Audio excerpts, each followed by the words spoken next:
1절에 보면은 선지자 엘리사가 선지자 제자 중 하나를 불러 길랄 라못에 가서 님시의 손자 여호사밧의 아들 예후를 데려가서 그 기름을 부어 왕으로 삼아라 그랬습니다.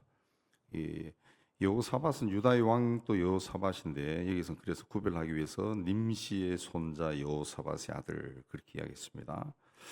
이세벨의 협박을 피해서 이 호렙산으로 피신한 엘리야에게 하나님께서 이전에 예후를 이스라엘 왕이 되게 하라 그렇게 명령했어요. 근데 그 엘리야가 승천해 버렸기 때문에 엘리사가 그 이 예언을 실천하는데 오늘 말씀 보면 본인이 직접 하지 않고 자신의 제자에게 위임했습니다. 그래서 이 4절에 보면은 청년 선지자의 청년 청년 선지자가 예후를 찾아갑니다. 5절에 보면은 군대 장관들이 앉아 있는지라 그랬습니다. 원래는 이 장교들이 그 앉아 있었다는 겁니다. 그래서 그 중에서 사령관에게 내가 당신에게 할 말이 있다. 그렇게 해서 예후를 데리고 집에 들어가서 청년의 머리에 기름을 부으면서 하나님께서 당신이 이스라엘 왕으로 삼아라 그랬습니다. 그리고 난 다음에 7절에 너는 네 주 아합의 집을 쳐라. 그가 이 나의 종 선지자들과 여호와의 종들을 그 죽인 자다. 그래 치라 그렇게 했습니다. 이 청년 선지자는 아마 20대 정도로 보입니다.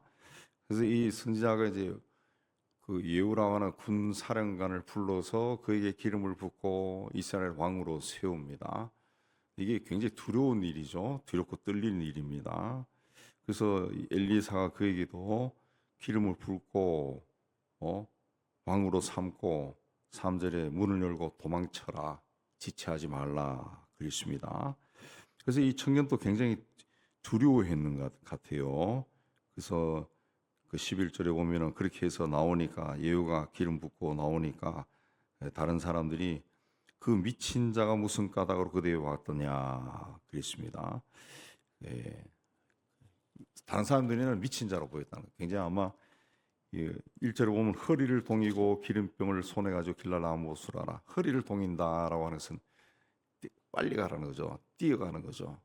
헐레부터 와가지고 당신에게 할 말이 있습니다. 뭐 이렇게 하고 우두우두 떨고 막 그랬겠죠. 그래서 미친 사람처럼 보였을 겁니다. 근데 이 청년이 하는 말을 예후라는 사람은 그대로 받아줍니다. 그대로 받아주고 그에게 무릎 꿇고 그의 머리에 청년이 손을 얹고 안수하는 왕으로 세우는 것을 이제 절차를 다 진행하죠. 근데 이 예후라는 사람의 신앙이 하나님 앞에서는 절대적이었다라는 것을 보여줍니다. 예. 누구든지 하나님의 말씀을 들을 귀가 열려 있어야 됩니다. 열려 있어요. 예. 하나님이 그런 사람은 하나님이 택한다는 거죠. 그래서 7절에 너는 내 주 아합의 집을 치라. 내가 나의 종 곧 선지자들의 피와 여호와의 종들의 피를 이세벨에게 갚아주리라 그랬습니다. 하나님은 나봇의 포도원을 빼앗고 살인을 일삼는 아합과 이세벨을 징계하기 위해 엘리야에게 아람에는 하사엘 또 이스라엘에는 예후를 도구로 삼을 것이다 라고 말씀하신 적이 있습니다. 이 청년 선지자가 그래서 엘리사로 받은 말씀을 예후에게 그대로 전해줍니다. 그 일을 예후가 또 왕이 되어서 성실하게 이행합니다. 성실하게. 네. 그래서 13절에 보면은 이제 그 사람들이 이제 그 사람이 왜 왔습니까? 그러니까 그가 이렇게 해서 하나님이 나에게 기름을 부어 왕으로 삼는다. 그렇게 해서 그 기름을 부었다. 그러니까 13절에 무리들이 옷을 가져다가 예후 밑에 깔고 나팔을 불고 예후는 왕이다. 선포했습니다. 그러니까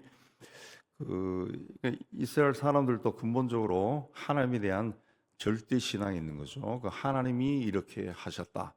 그렇습니다. 예후가 스스로 어떤 방에 들어가서 저 사람이 와서 나를 왕이 되게 했어. 뭐 이렇게 이 정도 이야기한 것이 아니, 그 정도밖에 이야기 안 했는데 사람들이 황급히 옷을 깔고 왕이여 하고 만세를 누리소서 이렇게 소리쳤다라고 하는 것은 이 사람들이 근본적으로 이 하나님에 대한 절대 신앙이 있었다는 거죠. 어떤 청년이 헐레부터 왔어요. 그 청년이 청년 선지자예요. 사람들이 청년 선지자 압니다.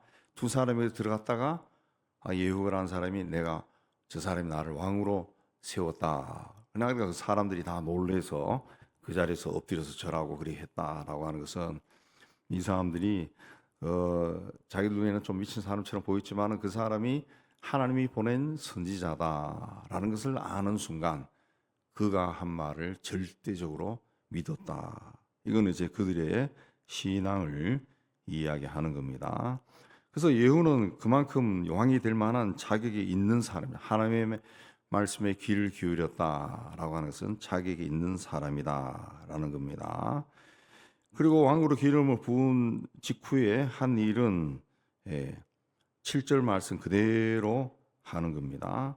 아합 왕조를 멸망시키는 그 일을 하는 겁니다. 그래서 14절 이하에 그 예후가 요람을 배반하였으니 요람이 온 이스라엘과 더불어 아람 하사엘과 맞서서 길랏 라못에서 전투 중이었다 그랬습니다. 그리고 그러다 이제 부상을 입은 거죠. 부상을 입었습니다. 그래서 거기 가니까 16절에 보면 요람 왕이 거기 누워 있다. 부상을 당해서. 근데 유다 왕 아하시아가 요람을 보러 내려왔더라 그랬습니다. 아하시아는 유다의 여호사밧 왕의 손자가 되죠. 손자가 됩니다. 그래서 이 요람은 아합의 아들이죠. 그러니까 아하시아가 요람을 보러 왔더라 한 것은 요람은 아하시아에게 외삼촌이 되죠. 외삼촌이 됩니다. 외삼촌. 네. 그래서 그 삼촌을 보러 온 겁니다. 서로 친척 관계 되니까. 그러니까 여기서 이제 요람도 죽고 아하시아도 다 죽습니다. 뒤로 나가면은 다 죽어버리는데, 그러니까 이들의 그 선조가 누굽니까? 오므리라고 하는 악한 자예요. 악한 자. 오므리 왕조가 완전히 멸망해 버리는 거죠.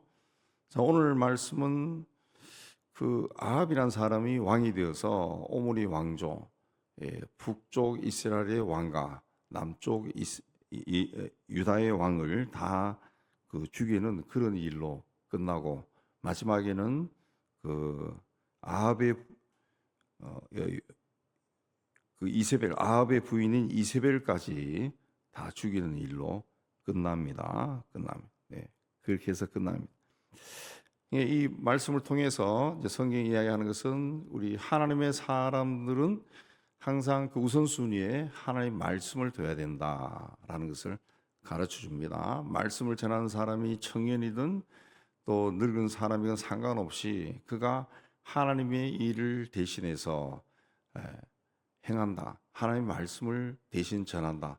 그 사실 자체에 우선순위를 두고 거기에 왕이 될 사람도 청년 앞에 무릎 꿇고 기름 부음을 받는 것이고 또 그로부터 전해진 말씀을 그대로 즉각 실행하는 그런 일을 통해서 우리가 우리 삶에 하나님의 일이 우선순위에 있어야 된다라는 것을 말하는 겁니다. 하나님께서 뭐라고 말씀하실 때 뭐 이런저런 핑계와 변명을 대면서 하루하루 밀어버린다든가 이렇게 하면은 결국은 하나님의 역사가 일어나지 않고 하나님은 그 사람을 사용하지 않습니다. 떠나는 거죠. 그러니까 우리가 작은 것이라도 말씀이 들려왔을 때 거기에 순종하고 그 일을 행하기 위해 애를 쓰고 그렇게 하면은 하나님이 그 모습을 귀하게 여겨서 이후에도 작은 것에 충성된 자는 더 큰 것을 맡기리라 하신 말씀처럼 점점점 하나님이 귀하게 사용하는 그릇이 되는 겁니다. 그러므로 우리는 날마다 내가 오늘 해야 될 일이 무엇인가, 하나님이 내가 어떤 일을 하면 기뻐하실까 많이 생각하고 일을 해야 됩니다. 그렇게 할 때 우리와 동행하신 하나님께서 우리의 삶의 길을 인도하시고 우리가 하는 모든 일이 잘 되도록 형통하도록 인도하시는 겁니다. 요셉은 형통했다 그랬습니다. 근데 거기에 요셉에게 항상 따라다니는 말씀이 뭡니까? 하나님이 그와 함께 하심으로 형통하였다 그랬습니다. 하나님이 함께 하셔서 형통한 삶을 사는 여러분 되시기를 주님의 이름으로 축복합니다.